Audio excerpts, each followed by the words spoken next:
ही ऐसे जन्म देने वाली माता की चरणों की सेवा करने की इच्छा होती है।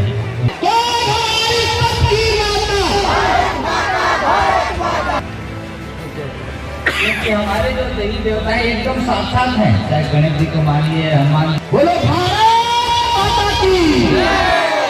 भारतीय संस्कृति के अनुसार अपने यहाँ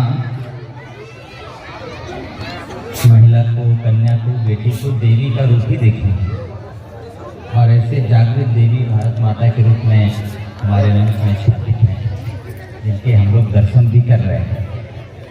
और मंच में विराजमान हमारे भारत भूषण जी और मुरुम खदान बस्ती के गणमान्य नागरिकगण, माताएं, बहनें, युवा साथियों, ये जो अपना भारत भूमि है ये देव भूमि है, क्योंकि यह भूमि ऐसी है जो अपने इस धरती पर राम आए, कृष्ण आए, अनेक महापुरुष, ऋषि मुनि सभी इसी धरती की गोद से जन्म लिए हैं। और इसीलिए इस धरती के बारे में ऐसा कहा जाता है कि ये साक्षात देवी है। और जो लोग इस भारत भूमि के प्रति ऐसी भावना रख करके ऐसी आस्था रखते हैं, उनको उसी प्रकार का आशीर्वाद भी मिलता है। इसलिए हमारे हिंदू में एक बड़ी परंपरा भी है कि कोई भी हम शुभ काम करने से पहले धरती माता का ही पूजा करते हैं। कोई नया चीज लाना है, नया धन उत्पादन करना है, कोई नया काम शुरू करना है, नया घर बनाना है, तो पहले धरती की पूजा, भारत माता की पूजा होती है। उसके बाद शेष काम बाद में होता है। और ये मुक्ति के आधार भी है। भगवान श्री रामचंद्र जी एक बार जब लंका विजय के बाद दोनों भाई आपस में बैठे थे, लक्ष्मण जी ने कहा कि भैया आप 14 साल वन भटकते रहे, आपके जीवन तपस्या ही था, अब तो लंका जीत चुके हैं, थोड़ा आराम कर लीजिए। तो भगवान श्री रामचंद्र जी ने कहा कि भैया लक्ष्मण, तुम बहुत भोले हो, नहीं समझ पाते।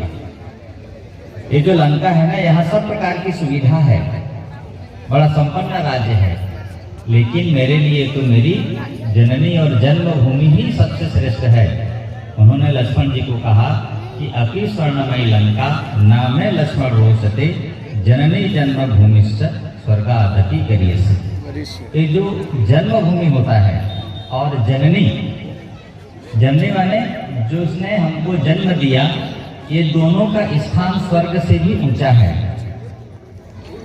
इसलिए मैं कभी कभी कहता हूँ कि भैया हम अपने माँ के साथ जीवन भर रहते रहते माता के महत्व को नहीं समझ पाते। कभी कभी उनके साथ किसी बात का जबान लड़ा देते हैं, कोई बात नहीं सुनते हैं, उनके बातों को वापस कर देते हैं, लड़ाई झगड़ा भी हो जाता है।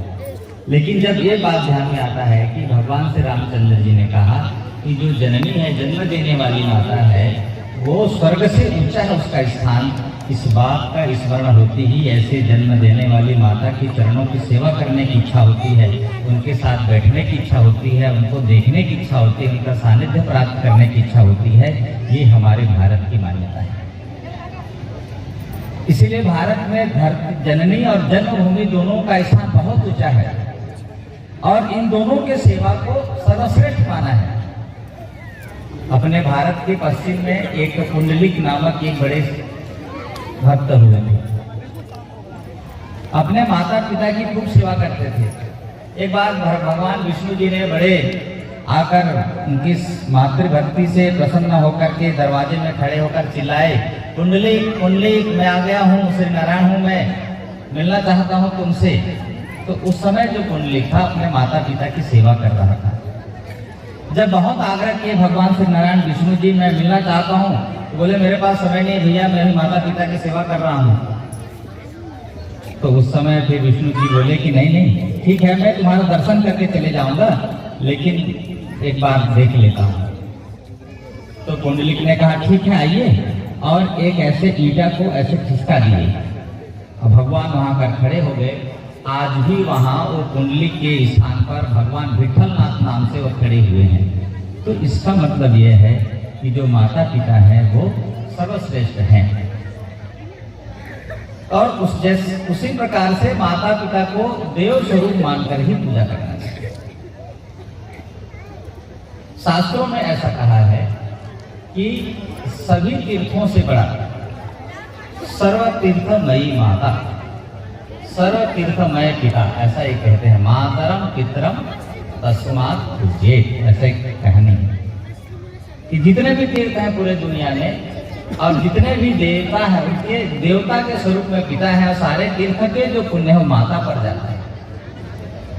और ये जो संस्कार को हम सब हिंदू भूलने के कारण से हमारे परिवारों में दोष आते जा रहा है, समाज में दोष आते जा रहा है, ऐसे सारे चीजों को हमको सुधारना है और इस बात को हमको आने वाली पीढ़ी को भी बताना है।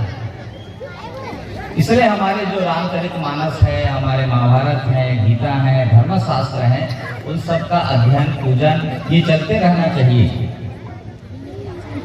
इतना सुंदर भगवान श्री रामचंद्र जी के जीवन सुनने को मिलता है कि प्रातः काल उठ के रघुनाथा, माता पिता गुरु नाम ही माथा।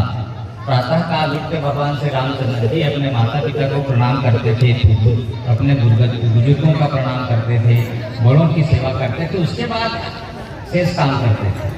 तो ऐसी बातों को हमको समाज में लाना है और हमारे पुरखों ने जो हमें संस्कृति दी है, जो संस्कार दिया है, उसको संभालने की जिम्मेदारी इस समय हम सब जो वर्तमान पीढ़ी के हैं हमको है।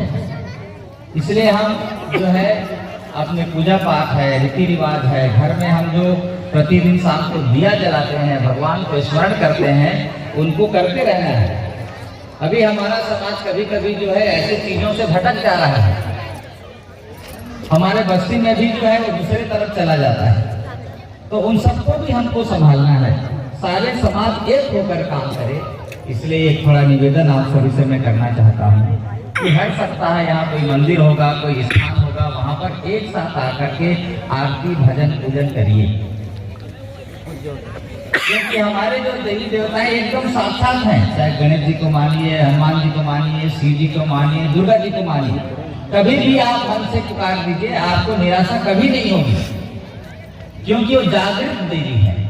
दुर्गा जी देवी जो भी अपने यहाँ पर महामाया के हैं, बमलेश्वरी के हैं, दंतेश्वरी के हैं, जो भी देवता देवी को मानते हैं साक्षात हैं। शिव जी साक्षात है, हनुमान जी साक्षात है। शिव जी और हनुमान जी को दोनों चिरंजीवी हैं, उन्होंने देह त्याग नहीं किया है।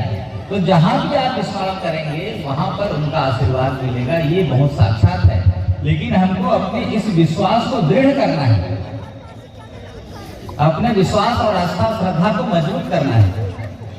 तो हम जैसे निवेदन करेंगे भगवान को, वैसा ही हम सबको आशीर्वाद मिलेगा। तो इसलिए जो है साप्ताहिक कोई आप भजन पूजन आरती का हमारे इस मोहल्ले में बहुत अच्छा संगठन है। आप सब माताएं बहनें आई हैं, एक आध सब मिलकर शुरू करिए।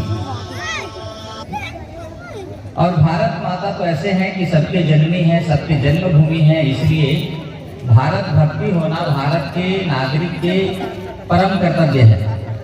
भारत के नागरिक के हृदय में भारत भक्ति नहीं होगी तो वह अपने देश को समझ नहीं पाएगा।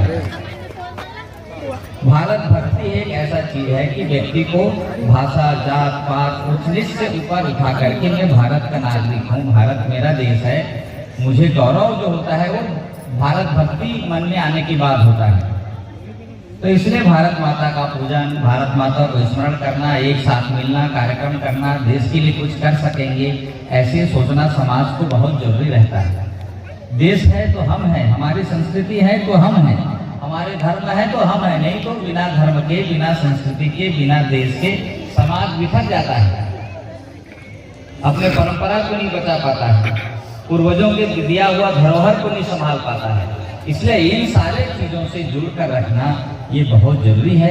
आज के समय हम सब लोग भी अपने संस्कृति को बचाएं, परंपरा को बचाएं, धर्म को बचाएं, अपने देश को बचाएं और सारे समाज में एक अच्छा संस्कार जाए।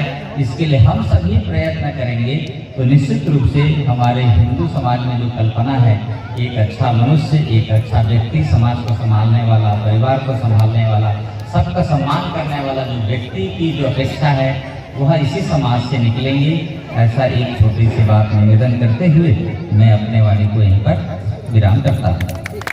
करना इसके लिए आप लोग जो है संपर्क कर सकते हैं। पूरी शक्ति के साथ हम जितने भी लोग यहाँ पर उपस्थित हैं सभी लोग भारत माता का जयकारा करेंगे। बोलो भारत माता की, भारत माता की।